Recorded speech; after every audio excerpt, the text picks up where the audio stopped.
Hello dear students, आप सभी का स्वागत है हमारे यूट्यूब चैनल कुटच क्लासेज में।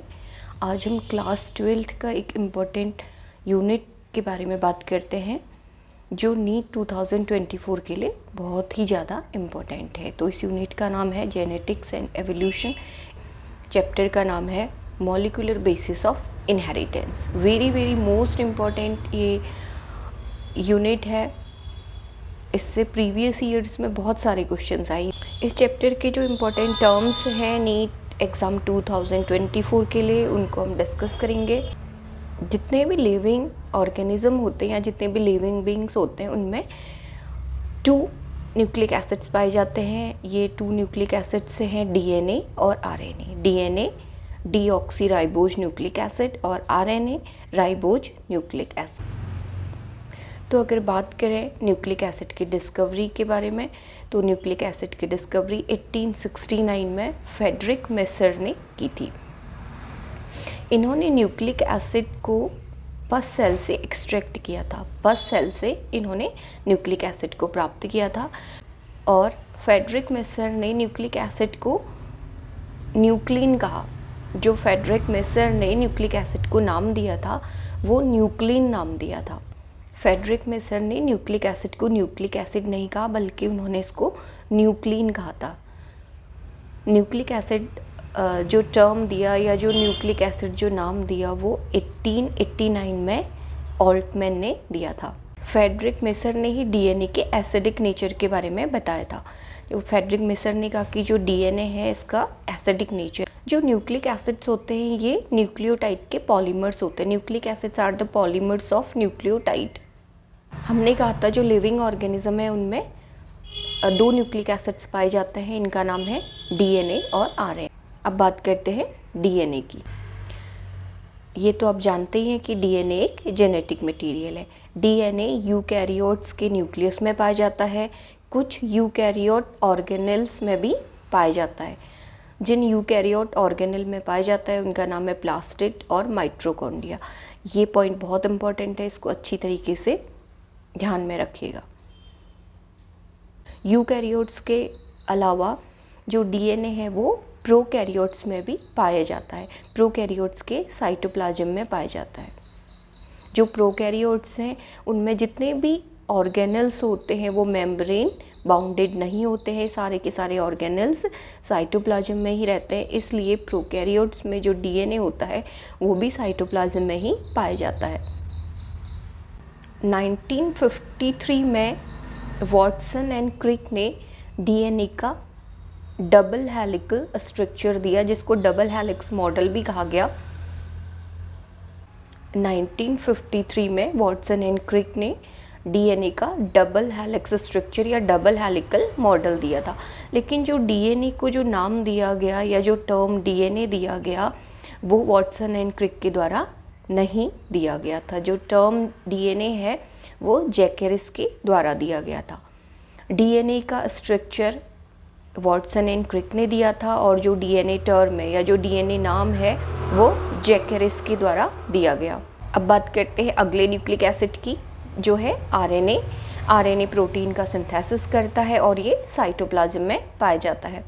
अब देख लेते हैं न्यूक्लिक एसिड्स की कंपोजिशन की। जो न्यूक्लिक एसिड्स हैं, हमने कहा कि डीएनए और आरएनए है, ये किन किन दूसरे मॉलिक्यूल से मिलके बने होते हैं।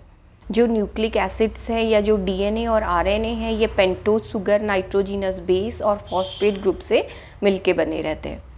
सबसे पहले बात करते हैं पेंटोज शुगर की। जो पेंटोज शुगर हैं ये 2 टाइप्स के होते हैं, एक राइबोज शुगर और दूसरे डीऑक्सीराइबोज शुगर। जो पेंटोज शुगर होते हैं वो 5 कार्बन कंपाउंड्स होते हैं, लेकिन जो रिंग होती है उसमें सिर्फ 4 कार्बन ही होते हैं। 5th जो एटम होता है वो ऑक्सीजन होता है और जो पेंटोज शुगर में जो 5th कार्बन होता है वो रिंग बनाने में हेल्प नहीं करता। ये रिंग से अलग एक आर्म के रूप में रहता है। राइबोज शुगर और डीऑक्सीराइबोज शुगर दोनों पेंटोज शुगर है, लेकिन इनमें डिफरेंस क्या है? डिफरेंस ये है कि जो राइबोज शुगर है उसके सेकंड कार्बन पर, जो सेकंड कार्बन है वहाँ पर एक फंक्शनल ग्रुप जुड़ा हुआ है, जिस फंक्शनल ग्रुप को हम कहते हैं हाइड्रोक्सिल ग्रुप या OH ग्रुप।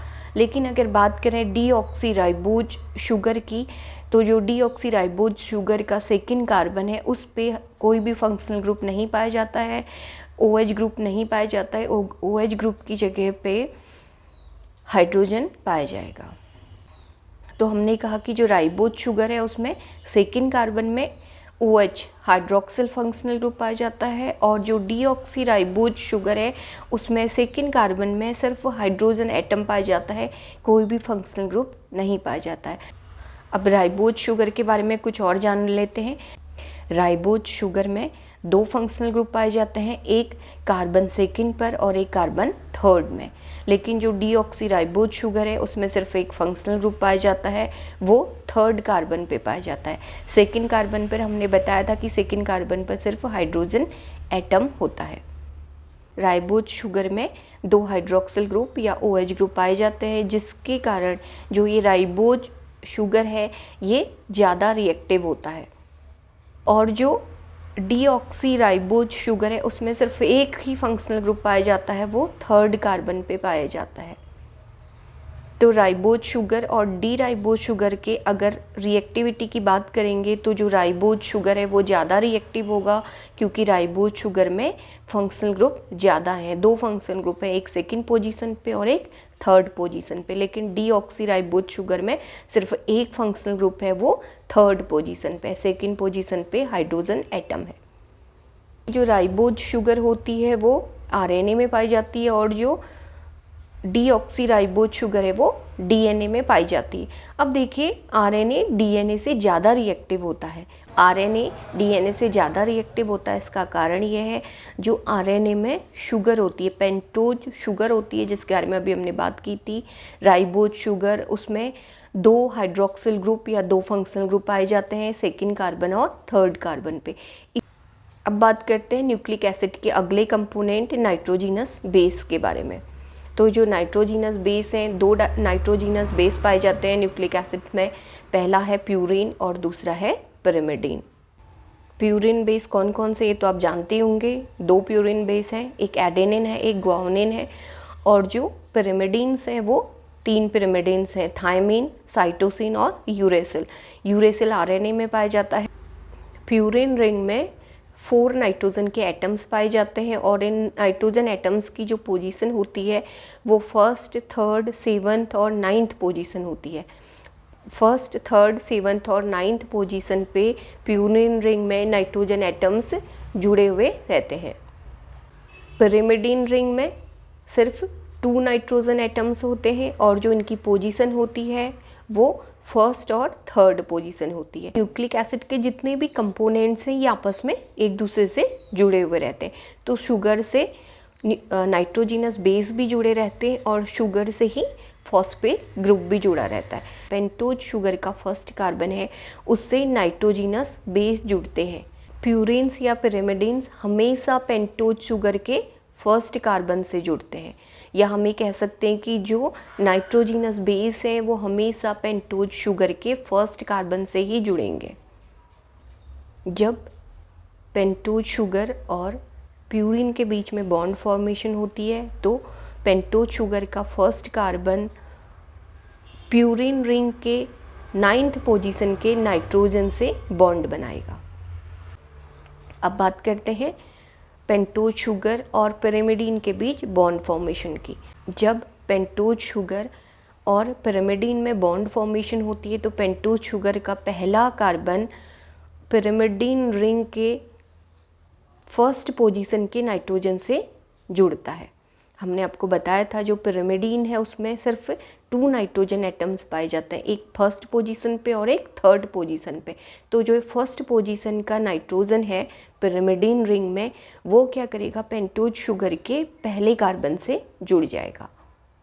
पेंटोज शुगर और नाइट्रोजिनस बेस के बीच में जो बॉन्ड बनता है उसको ग्लाइकोसाइडिक बॉन्ड कहते हैं, या हम ये कह सकते हैं कि जो पेंटोज शुगर और प्यूरिन और पिरिमिडीन के बीच में जो बॉन्ड बनता है उसको ग्लाइकोसाइडिक बॉन्ड कहते हैं। अब बात करते हैं न्यूक्लिक एसिड के लास्ट कंपोनेंट फॉस्फेट ग्रुप की। हमने ये तो बात कर ली थी कि जो पेंटोज शुगर है वो सेंट्रल एटम है, उससे एक साइड से नाइट्रोजिनस बेस जुड़ेगा। नाइट्रोजिनस बेस हमेशा पेंटोज शुगर के फर्स्ट कार्बन से जुड़ता है और जो फॉस्फेट ग्रुप है वो पेंटोज शुगर के फिफ्थ कार्बन से जुड़ेगा। अब बात कर लेते हैं फॉस्फेट ग्रुप और पेंटोज शुगर के बीच में जो बॉन्ड बनता है उसका क्या नाम है। पेंटोज शुगर और फॉस्फेट ग्रुप के बीच में जो बॉन्ड बनता है उसको फॉस्फोडाई ईस्टर बॉन्ड कहते हैं। हमने बात की थी nucleic acid is the polymer of nucleotides. तो ये न्यूक्लियोटाइड्स क्या होते हैं ये तो हम जान ही चुके हैं। जो न्यूक्लिक एसिड से उसमें उसके 3 कंपोनेंट्स होते हैं, शुगर, नाइट्रोजिनस बेस और फॉस्फेट ग्रुप। तो जब हम इन तीनों को मिला देते हैं, शुगर, नाइट्रोजिनस बेस और फॉस्फेट, तो ये क्या बन जाता है, ये एक न्यूक्लियोटाइड कहलाता है। शुगर, नाइट्रोजिनस बेस और फॉस्फेट ग्रुप के कॉम्बिनेशन को न्यूक्लियोटाइड कहा जाता है। जब न्यूक्लियोटाइड से फॉस्फेट ग्रुप को अलग कर दिया जाता है तो न्यूक्लियोसाइड बनता है। तो न्यूक्लियोसाइड क्या है, combination of sugar plus nitrogenous base, और न्यूक्लियोटाइड क्या है, combination of sugar plus nitrogenous base plus phosphate group.